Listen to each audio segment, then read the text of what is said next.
Chesterfield. Chesterfield. Low in nicotine, highest in quality, best for you. Chesterfield brings you Dragnet.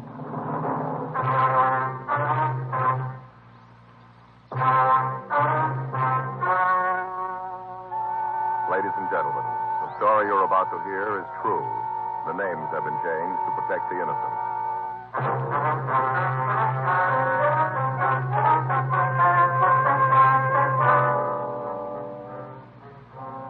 You're a detective sergeant. You're assigned to auto theft detail.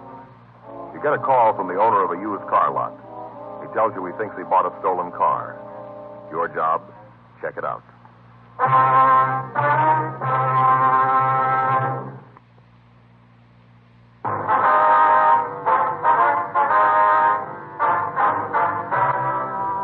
Dragnet, the documented drama of an actual crime.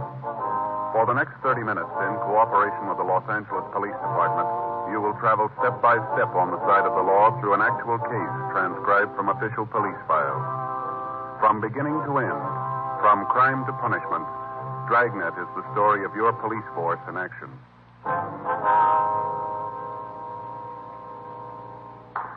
It was Monday, May 4th. It was warm in Los Angeles. We were working the day watch out of auto theft detail. My partner's Frank Smith. The boss is Captain Nelson. My name's Friday. I was on my way into the office, and it was 7:56 a.m. when I got to room 40. Auto theft. That you, Joe? Yeah. Hi. When'd you get in? Oh, about 7:30. I woke up at 5. I couldn't get back to sleep. What's the matter? Oh, I'm sorry, Joe. I don't think I could lift a pencil to make out a report today. All right, what happened? Baseball. Baseball. Yeah. I tell you something, Joe. I found it out yesterday. I ain't no Chuck Stevens. Is that right? Yeah. Yesterday morning, I got up early. Going to do a little work in the garden. It was a beautiful day, you know. Felt real great. Mm-hmm. I got out in the backyard. I'll take it easy, listen to the ball game, you know. Easy day. Yeah.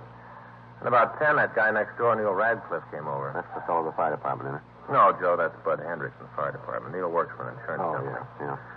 Well, Neil's company is going to sponsor a team in the Little League. You know, kids' baseball team. Mm-hmm.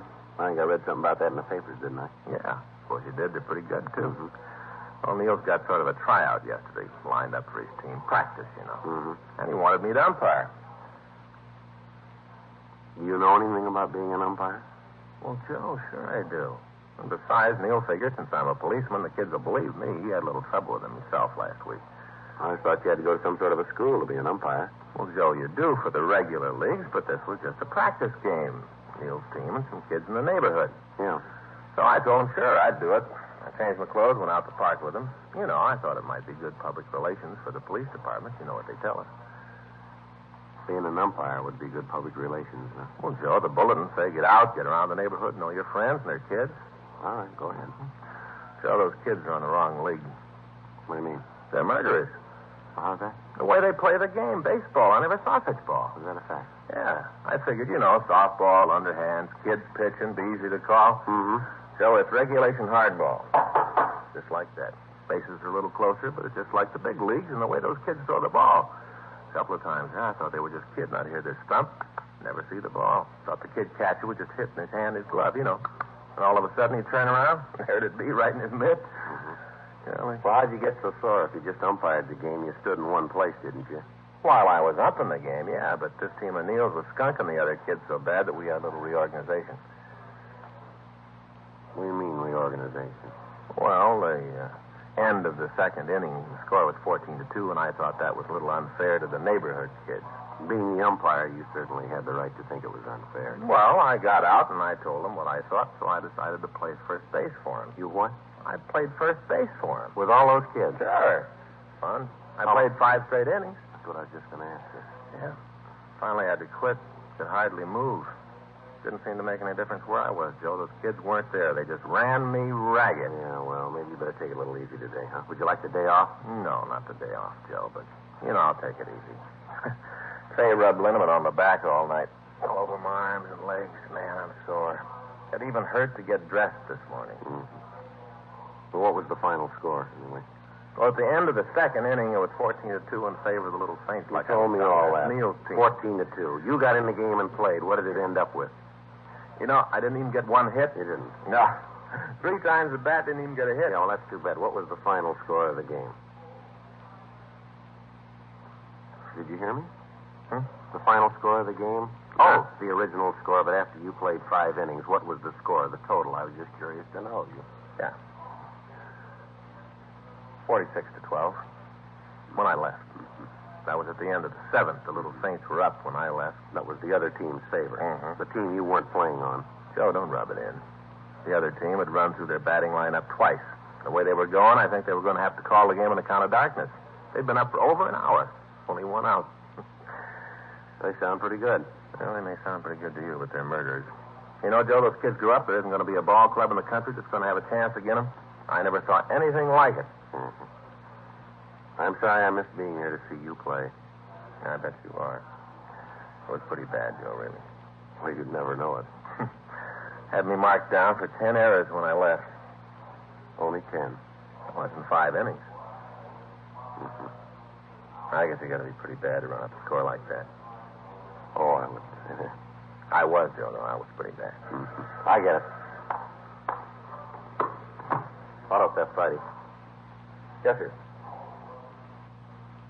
Mm-hmm. Sure, we'll be right out. Want to give me that name again, please? And that address. Fine. No, right away. Yes, sir. Friday. That's right. Right. Bye. What do you got? Well, I don't think you're going to get much rest today. There's a used car dealer out on Washington Boulevard. Yeah? He thinks he bought a stolen car.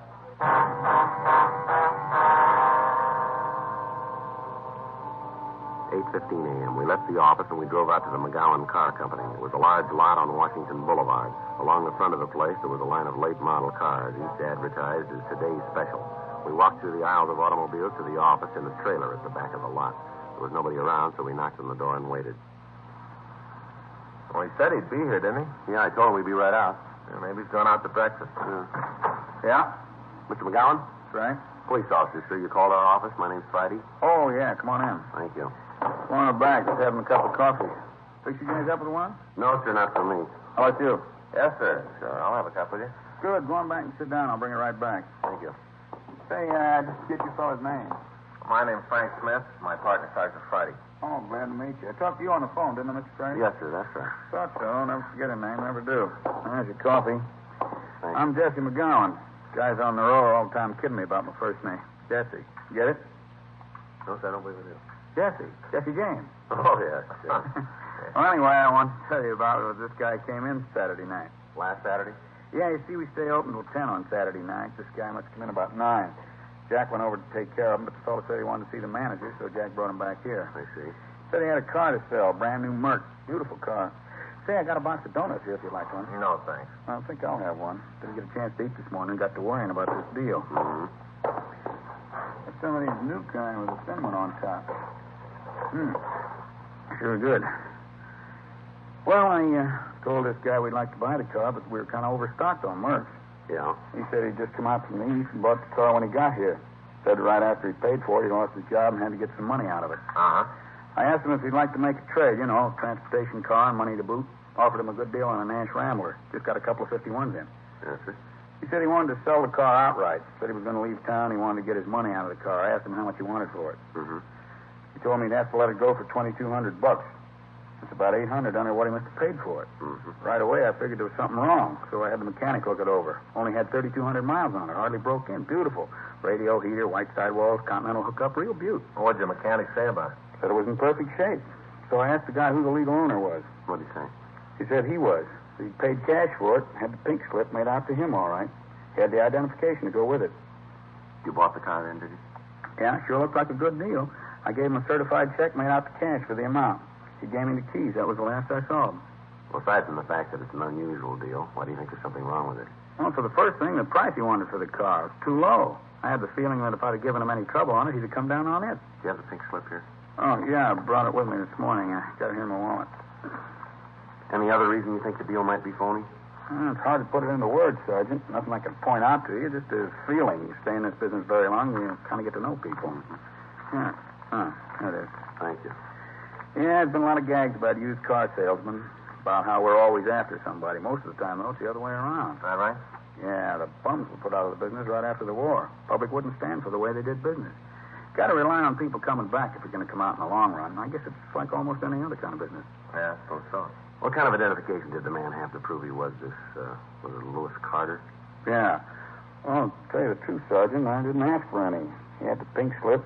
Price he was asking was right. We checked the block and body number. The one listed on the slip. No reason to believe he didn't own the car. How about it, Joe? Well, looks like it's one of the slips from DMV in San Diego. You mean there is something wrong? What if I use your phone, please? Sure, you bet. It's right there. Help yourself. Thank you. Can I dial a Michigan number on this? Yeah? All right.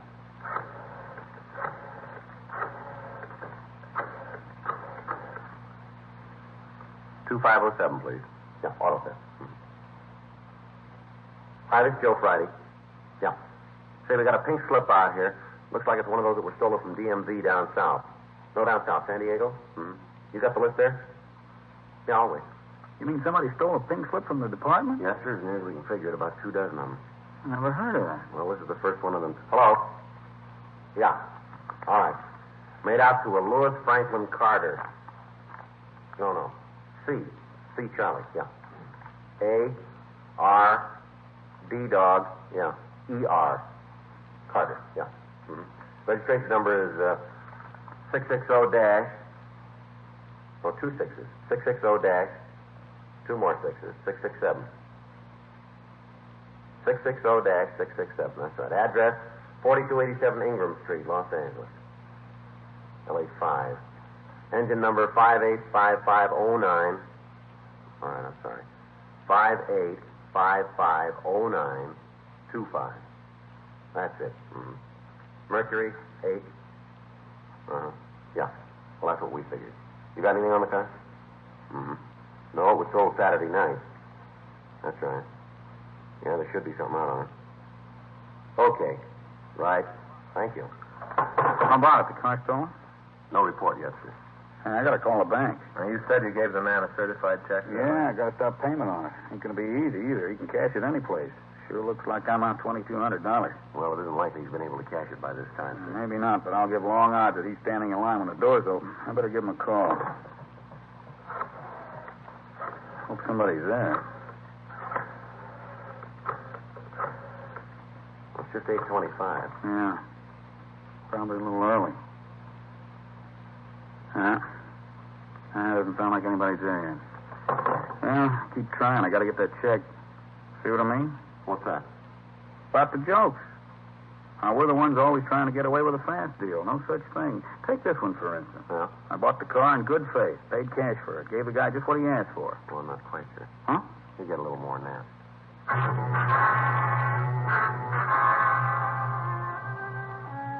We got a complete description of the suspect, Lewis Carter. We put out a local and an APB on him, and then we asked Dean Bergman to come out and go over the car for fingerprints.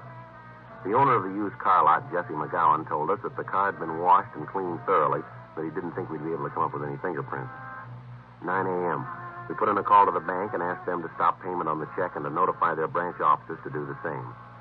McGowan supplied the number of the check, and the information was gotten out to the other banks and check cashing agencies in the area. Bergman finished checking the car, and he told us that the only print that he'd been able to find was a partial thumbprint under the dashboard. We rolled the prints of the man who'd washed the car, along with those of McGowan and the other people on the lot who'd come in contact with the automobile. None of theirs matched. We checked with the office and told them that we'd check out the address listed on the pink slip. 9:37 a.m. We pulled up in front of 4287 Ingram Street. It was a large 2-story place that had been converted into a rooming house. There were several cars parked in the front yard. We went up to the front door and rang the bell. Want to try it again? Yeah? I didn't know there were any of those around anymore. Don't see many of them nowadays. What? What kind of doorbell? Oh, yeah. Yeah? I'd like to see Lewis Carter. I'm him. What do you want? Police officers. We'd like to talk to you. Cops? What do you want with me? Might be better if we talked inside. Huh? Inside? Oh, yeah. Come on in. I just got up. One of you guys got a cigarette? Yeah. Thanks. How about a match? Here. Thanks. Well, what do you want to see me about? Something wrong? You own a 53 Mercury convertible? Yeah, why? You know where it is? It should be out in front. Why? You leave the keys in your car when you park it? Once in a while I forget it. Yeah. Look, I don't know if it's there now, though. Your car's been stolen, Mr. Carter. Huh? Your car's been stolen. Well, wait a minute. Yeah, you're right. Well, where is it? You got it back for me? Is it in the police garage? No, sir, I'm afraid it's not that easy. It was sold Saturday night. Sold? Who to? A used car dealer out in Washington. Who owns the car, sir? Well, I do. Do you have the pink slip on it? No, I didn't get it back from the Department of Motor Vehicles yet. Why? Well, the man that sold the car had the pink slip with him. Well, I don't care if he did have it. The car doesn't belong to him. He had no right to sell it. When's the last time you saw your car? I guess it was Saturday afternoon. I came home early. I parked it out in front. Yeah, Saturday afternoon. How is it you didn't know the car was taken? Officer, you saw the front of this place. Must be half a dozen cars parked out there. The rumors they use a yard. You didn't use the car over the weekend, then, is that it? Oh, no, I didn't. I got home Saturday afternoon, like I told you. I spent the whole weekend doing some painting in one of the upstairs rooms. It was vacant a long time. I figured maybe if I put a little paint on it, I might be able to rent it. Mm-hmm. See, my wife used to take care of the place. She and I had some trouble. She went back east to see her mother. Seems like the house went to pot after she left, and we're really going to have trouble when she comes back and sees this mess. How many people do you have living here? 9. Mm-hmm. I'd like to have you take a look at this description, see if any of them fit us. You figure it might be one of them? Well, we'd like you to check the description, if you would. Okay. No, I'm pretty sure it isn't one of them. None of them match this. What if you can give us their names? Oh, sure I can. Well, why do you have to have them? Just routine. Oh, yeah. Well, I can give them to you, but I'm sure they are mixed up in it. Yes. The thing I can't figure is how he got the pink slip. It was stolen, sir. From the state? Yes, sir. Last month, someone broke into their offices in San Diego and stole 2 dozen registration slips. How much you get for the car? $2,200? $2,200. Thing cost me over $3,000. Guy must be a jerk, huh? I don't know. It didn't cost him anything.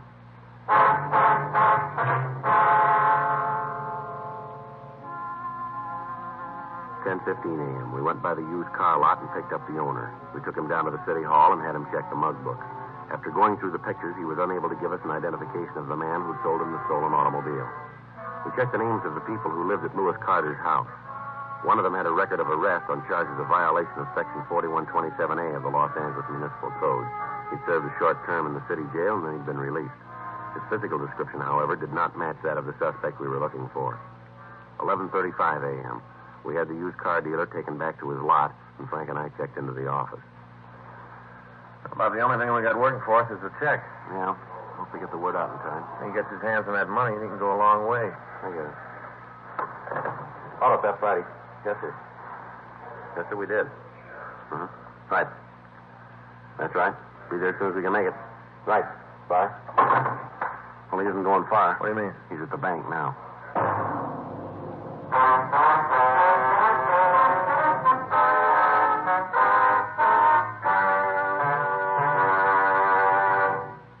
You are listening to Dragnet, the authentic story of your police force in action.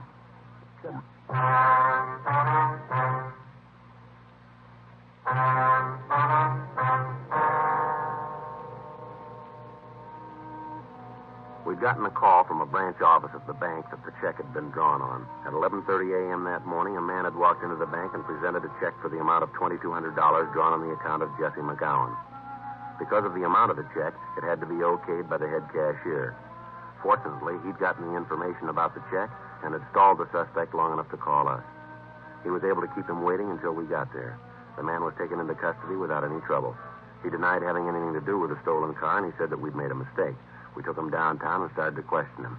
I tell you, I don't know what this is all about. I'd like to help you out, but there's nothing I can do. Frank? Yeah? You want to get in touch with McGowan, have him come over? Yeah, right away.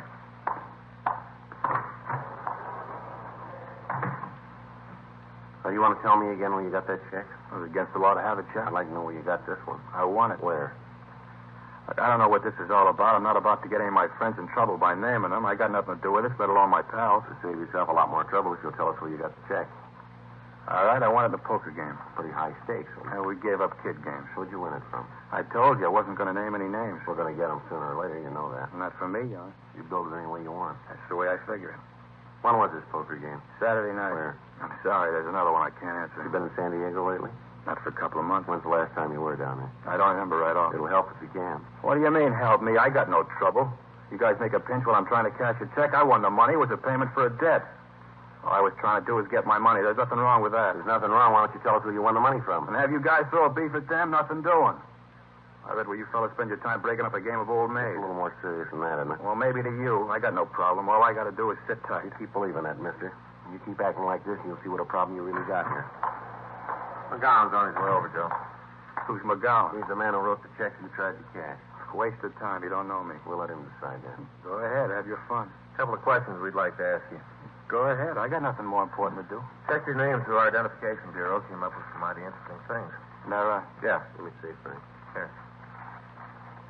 True name Harold Drake, is that right?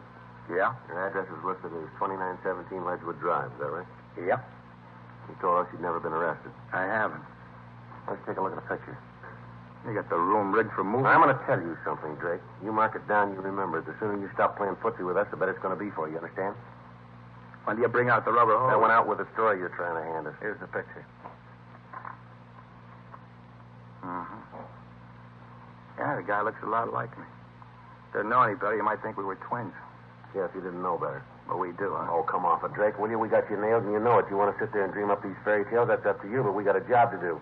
We know you'll stand for this, and so do you. Now, why don't you save us both a lot of trouble and cop out? Look, I'd like to do it, Sergeant. No lie, I really would. But I can't cop out to something I had nothing to do with. All right.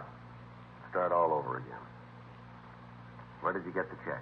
A guy gave it to me to pay off a poker debt. You going to tell us who the guy is? No. I think it's time to stop playing games. Now, let's get down to what we got on the books here. You claim you never been arrested. We got a package on you here that shows 3 arrests and 2 convictions. On a guy that looks like me. Let's go down the hall and roll your prints. That'll clean it up, won't I'm for that. Now, go on. Tell me the rest of the fairy tale. I'll lay it out for you in 1-syllable words. That'll make it easy for you. You broke into the offices of DMV down in San Diego on February 28th. Yeah, day goes nice in February. Somebody's going to write a song about it sometime. You stole 26 pink slips, ready for mailing to the owners. You must mean somebody else. Now, that smile's going to come off your face, Drake, when McGowan walks in. Look, here. I don't know who Mr. McGowan is, but I'll be happy to meet him. Now, tell me, what did I do after I stole the pink slip? You got the address of Lewis Carter. Then you went to his home on Saturday night and you stole his car. You drove it down to McGowan's used car lot, and with a pink slip, you sold it to him for $2,200.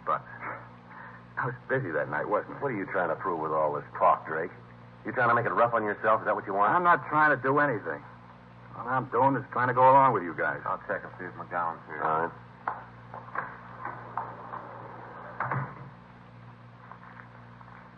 Can I have one of those? Yeah, help yourself. Thanks.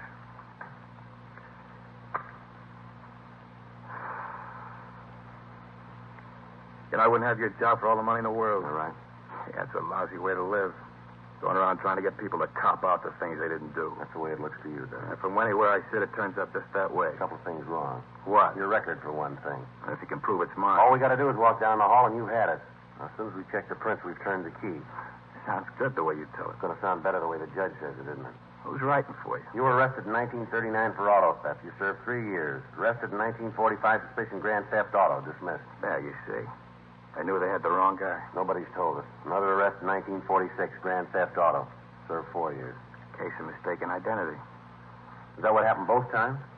Some people got very bad eyes. Now, you take this fellow McGowan you're bringing in here. Wouldn't be at all surprised if he had bad eyes. You know, there's one way to get yourself out of this, and that's to tell us where you got that check. I don't know how to do it any more simple than I have, Sergeant. I won it playing poker, and I'm not going to tell you who I won it from. It wouldn't do any good. I don't know who's been giving you advice, mister, but you aren't playing it very smart. Really? The guy who dreamed up this routine probably spent the next 20 years at Q. As a matter of fact, he's still walking around. All right, mister, let's go down the hall and check your prints. Come on in, Mr. McGowan. That's the man. You sure about that? Swear to it in court. What are you trying to do? Cause me a lot of trouble? I haven't done anything, and you know it. Now you come in here and you say that's the man. You know what they can do to me? All right, Drake, that's enough of that. Let's go, Mr. McGowan. Swear to it in court. That's the man that sold me the car. How about it, Drake? Nothing more, huh? Yeah, we'll roll your prints and check them against the record. We got a couple of partials from San Diego. If yours match up, and I think they will, you've had it. No way out, huh? Not that I can see. Oh, what happens, now this is just a wild question for the sake of argument. What happens if I cop out, plead guilty? We got nothing to say about that. You can't help out, huh? No, sir. Save the taxpayers a lot of money, no trial. I told you we got nothing to say about that. Not much to gain then by copping out, huh? We got you made if you do or you don't. Maybe make it a little easier if there's no jury trial. That's up to the judge. Nothing you can do? It'll go into the book that way. Mm-hmm. Got another cigarette? You're right there. Help yourself. Thanks.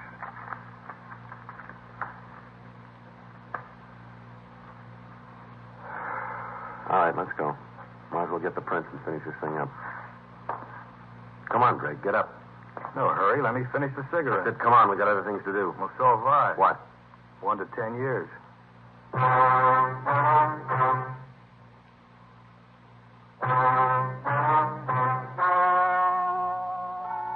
story you have just heard is true. The names were changed to protect the innocent. On September 15th, trial was held in Department 98, Superior Court of the State of California, in and for the County of Los Angeles. In a moment, the results of that trial.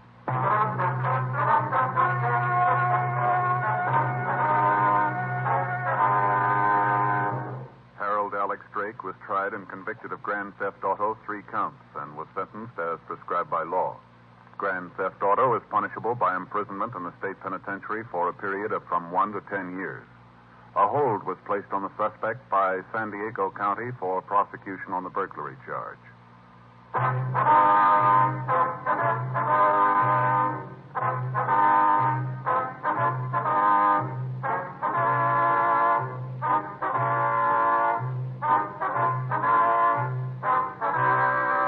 You have just heard Dragnet, a series of authentic cases from official files. Technical advice comes from the Office of Chief of Police W.H. Parker, Los Angeles Police Department. Technical advisors, Captain Jack Donahoe, Sergeant Marty Wynn, Sergeant Vance Brasher. Heard tonight were Ben Alexander, Herb Vigran, Jack Crucian, Herb Ellis. Script by John Robinson. Music by Walter Schumann. Hal Gibney speaking.